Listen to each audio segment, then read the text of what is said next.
अस्सलाम वालेकुम स्टूडेंट्स, आज हम चैप्टर 8 का नेक्स्ट टॉपिक स्टार्ट करेंगे, effects of different factors on the speed of sound.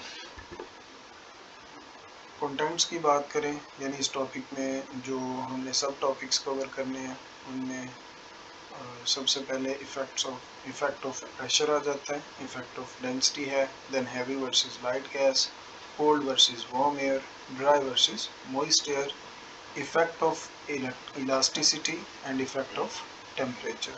Effect of temperature जो है ये डेरिवेशन है और ये लॉन्ग क्वेश्चन के तौर पर बहुत अहम है, इसकी असाइनमेंट भी आप लोगों ने सॉल्व करनी है। सबसे पहले इफेक्ट ऑफ प्रेशर को देखें तो थर्मोडायनामिक्स में प्रेशर जो है वो इक्वल होता है 1/3 ρ v स्क्वायर के, यानी यहाँ से हम देखें प्रेशर और डेंसिटी जो है वो एक दूसरे के डायरेक्टली प्रोपोर्शनल है। यानी किसी भी गैस पे अगर हम प्रेशर बढ़ाएंगे तो उसकी डेंसिटी इंक्रीज हो जाएगी। जैसे एक सिलेंडर में एक गैस फील्ड है तो हम उसका प्रेशर बढ़ाएं तो उसके पार्टिकल एक दूसरे के करीब करीब आ जाएंगे, यानी कम एरिया में ज़्यादा नंबर ऑफ पार्टिकल्स होंगे, तो इसे ही हम डेंसिटी कहते हैं। यानी प्रेशर के बढ़ाने से डेंसिटी इंक्रीज हो रही है।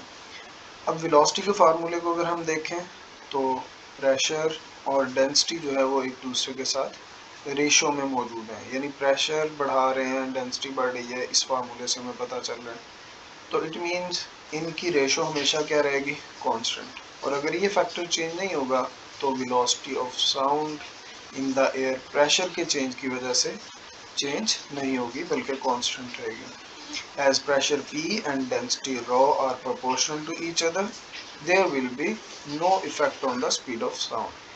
यानी फॉर एग्जांपल अगर हम 1 एटमॉस्फेरिक प्रेशर पे स्पीड ऑफ साउंड नोट करते हैं और वो आती है V नॉट, तो 5 एटमॉस्फेरिक प्रेशर पे भी ये V नॉट ही रहेगी, और 10 पे भी 15 पे भी, यानी हम जैसे जैसे प्रेशर बढ़ाएंगे डेंसिटी उसी लिहाज से वेरी करेगी। सो हमारे पास वेलोसिटी हमेशा क्या आएगी, एक कांस्टेंट नंबर आएगा। नेक्स्ट हम देखते हैं इफेक्ट ऑफ डेंसिटी। शुरू करते हैं इसको वेलोसिटी के फार्मूला से। वेलोसिटी बराबर होती है under root gamma p over rho. अगर हम यहाँ पे प्रेशर को क्या कर दें, कांस्टेंट, तो वेलोसिटी इन्वर्सली प्रोपोर्शनल हो जाएगी डेंसिटी के, और डेंसिटी बराबर होती है मास पर यूनिट वॉल्यूम। यानी हम वॉल्यूम किसी भी गैस के लिए यहाँ पे अगर हम 1 यूनिट एज्यूम कर लें तो डेंसिटी जो है वो बराबर हो जाएगी किसके, मास के। तो यहाँ पे हम इसी वेलोसिटी के फार्मूला को दो मुख्तलिफ गैसों के लिए रेशो की शक्ल में सॉल्व करते हैं। तो फर्स्टली हम हाइड्रोजन गैस ले रहे हैं और उसकी रेशो लेना चाह रहे हैं ऑक्सीजन के साथ, यानी velocity of hydrogen to ratio of velocity of oxygen. जो हाइड्रोजन है इसका मॉलिक्यूलर मास 2 होता है और ऑक्सीजन का मॉलिक्यूलर मास 32 होता है। 1/√2 एज इट इज़ आ गया। यहाँ पे हमने 32 को स्प्लिट किया 16 मल्टीप्लाइड बाय 2, तो हाइड्रोजन की वेलोसिटी जो है उसके लिए 1/√2 ही फैक्टर आ रहा है, और यहाँ पे 16 जो है इसका अंडर रूट करेंगे तो ये 4 हो जाएगा, और इसको हम अंडर रूट से बाई लिख सकते हैं। सो 1/2 जो है वो 1/2 से क्या हो जाएगा, कैंसिल हो जाएगा। यहाँ पे हमारे पास बचेगा 1/4 और यहाँ पे 1 बच जाएगा। और इस 4 को अगर हम दूसरी तरफ मल्टीप्लाई कर दें तो 4:1 आएगा, यानी हाइड्रोजन के लिए जो वेलोसिटी है वो 4 टाइम्स ग्रेटर होगी वेलोसिटी ऑफ ऑक्सीजन से। तो यानी यहाँ पे हमें पता है हाइड्रोजन की जो डेंसिटी है वो कम है, तो इसकी वेलोसिटी ऑटोमेटिकली क्या हो जाएगी, ज़्यादा होगी। ऑक्सीजन के लिए अगर वेलोसिटी 100 मीटर पर सेकंड है तो हाइड्रोजन के लिए ये 400 मीटर पर सेकंड हो जाएगी। नेक्स्ट हमारे पास एक कंपैरिजन है कोल्ड वर्सेस वार्म एयर का। तो हमें पता है जो वार्म एयर होती है वो निस्बतन कम डेंसिटी वाली होती है, वेलोसिटी जो है वो इन्वर्सली प्रोपोर्शनल होगी प्रीवियस टॉपिक के अकॉर्डिंगली डेंसिटी के, यानी वेलोसिटी और डेंसिटी एक दूसरे के इन्वर्स रिलेशन में। तो डेंसिटी ऑफ वार्म एयर जो है वो लेसर है डेंसिटी ऑफ कोल्ड एयर से, so velocity of sound in warm air will be greater than the velocity of sound in cool air. तो ये बात याद रखनी है कि डेंसिटी जिस भी गैस की कम होगी उसके लिए उसमें से जब किसी साउंड को पास किया जाएगा तो उसकी वेलोसिटी हमेशा ज़्यादा आएगी। ड्राई वर्सेस मॉइस्ट एयर की बात करें तो जो रिलेशनशिप है वो पुराना ही V is inversely proportional to under root density.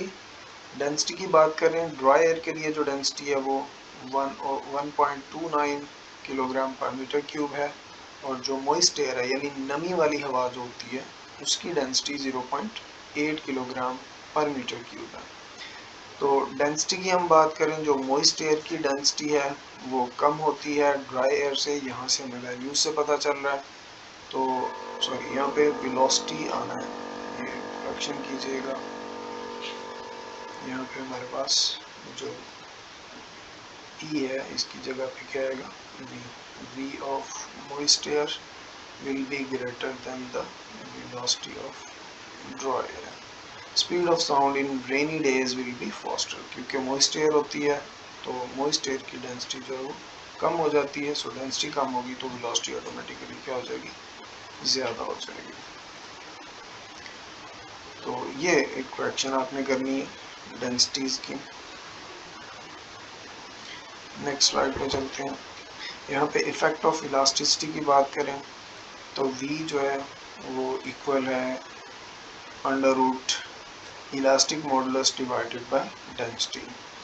ये फार्मूला हम ड्राइव कर चुके हैं फर्स्ट चैप्टर में भी, जब हमने डायमेंशनल एनालिसिस पढ़ा था उसमें हमने इसको ड्राइव किया था और फिर हमने इसी फार्मूले को यूज़ किया न्यूटन डेरिवेशन के लिए भी स्पीड ऑफ साउंड की, और स्पीड ऑफ साउंड जब हमने लैप्लेस करेक्शन के थ्रू फाइंड की तो बेसिकली हम यही इक्वेशन यूज़ कर रहे थे।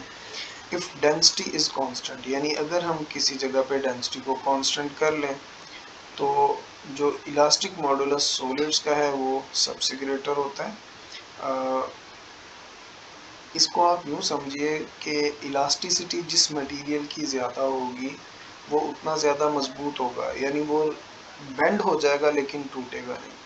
पानी को आप किसी भी चीज़ से जो है वो पार्टीशन करें तो वो फ़ौरन दो हिस्सों में बट जाता है। गैस वैसे ही बहुत ज़्यादा फासले पे होते हैं गैस के पार्टिकल्स, तो जो सॉलिड्स हैं उनका इलास्टिक मॉडुलस या उनकी इलास्टिसिटी सबसे ज़्यादा होती है, लिक्विड की उनसे कम होती है और गैसेस की सबसे कम होती है। तो वेलोसिटी जो है वो इलास्टिसिटी के डायरेक्टली प्रोपोर्शनल है। तो जो मटेरियल सबसे ज़्यादा इलास्टिक होगा उसकी वेलोसिटी सबसे ज़्यादा होगी। लिक्विड जो है वो सॉलिड से कम इलास्टिक है तो इसकी वेलोसिटी सॉलिड से कम होगी।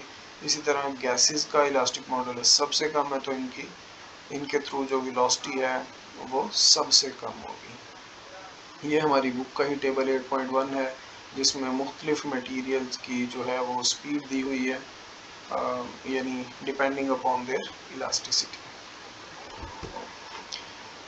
ये जी हमारे पास लॉन्ग क्वेश्चन है इफेक्ट ऑफ टेम्परेचर।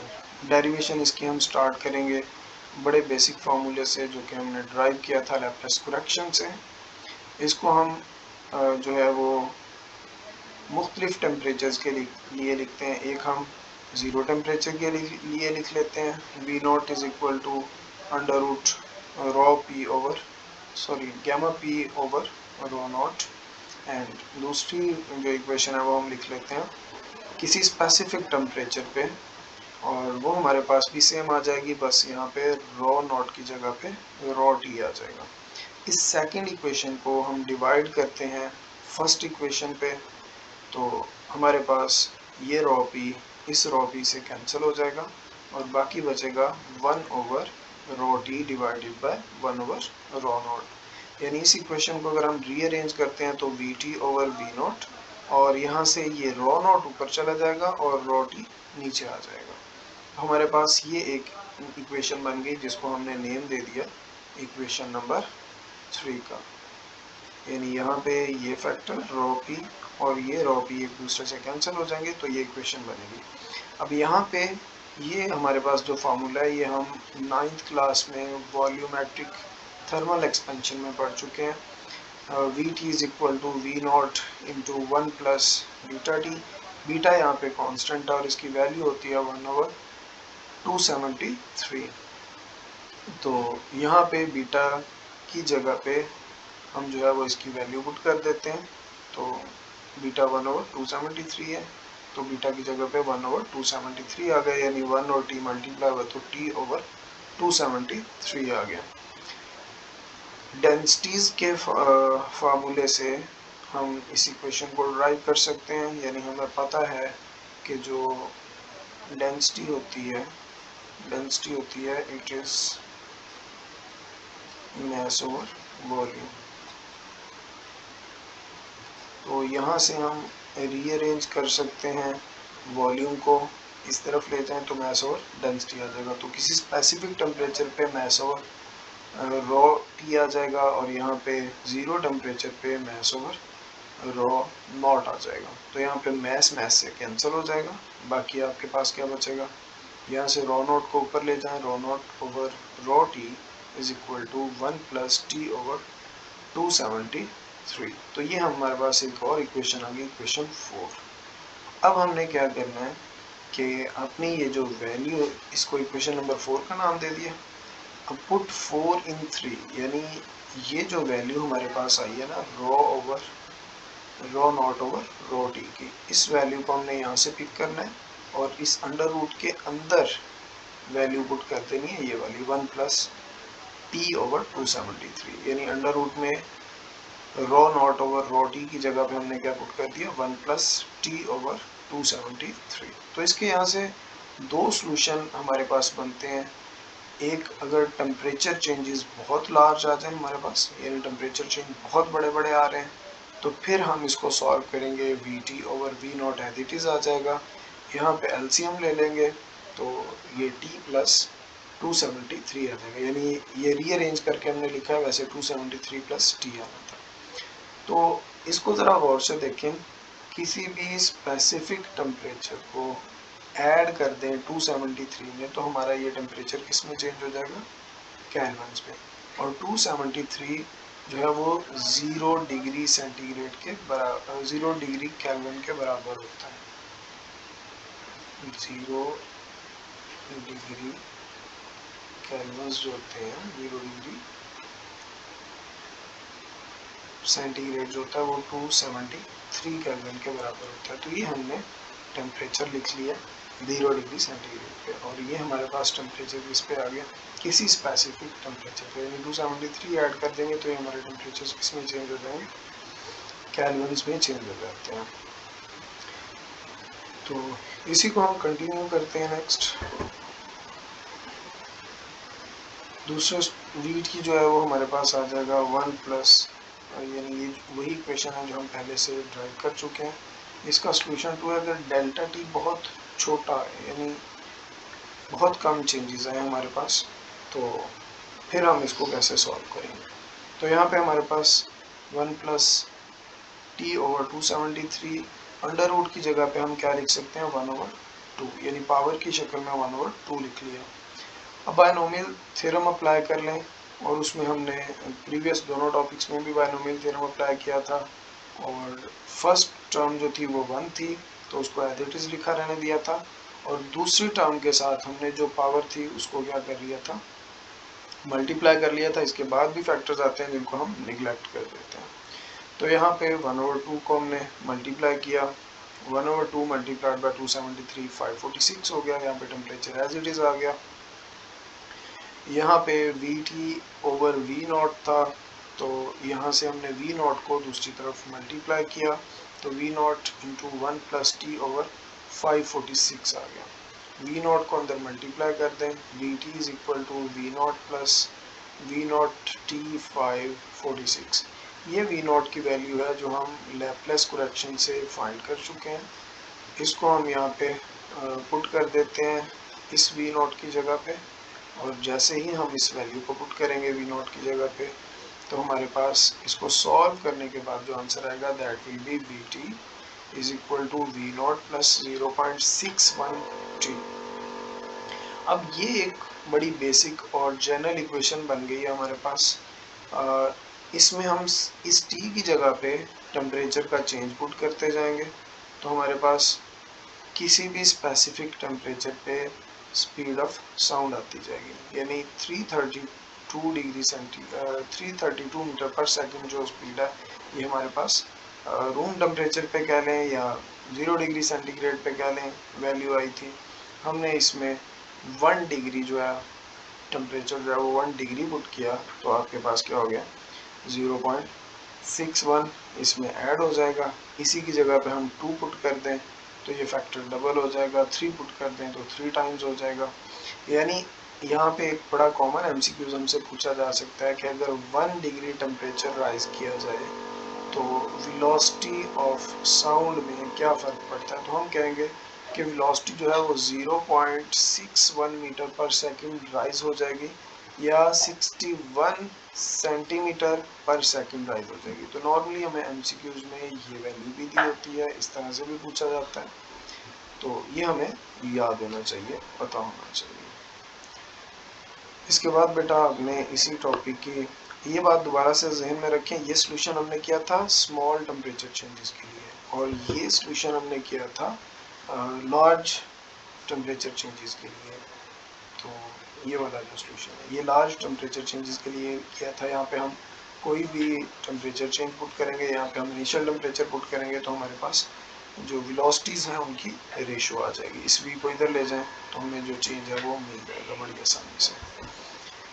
ये जो इक्वेशन है दोनों जो हमने ड्राइव की हैं, इन्हीं को आपने असाइनमेंट के तौर पे सॉल्व करना है और ये आपने सबमिट भी करवानी है।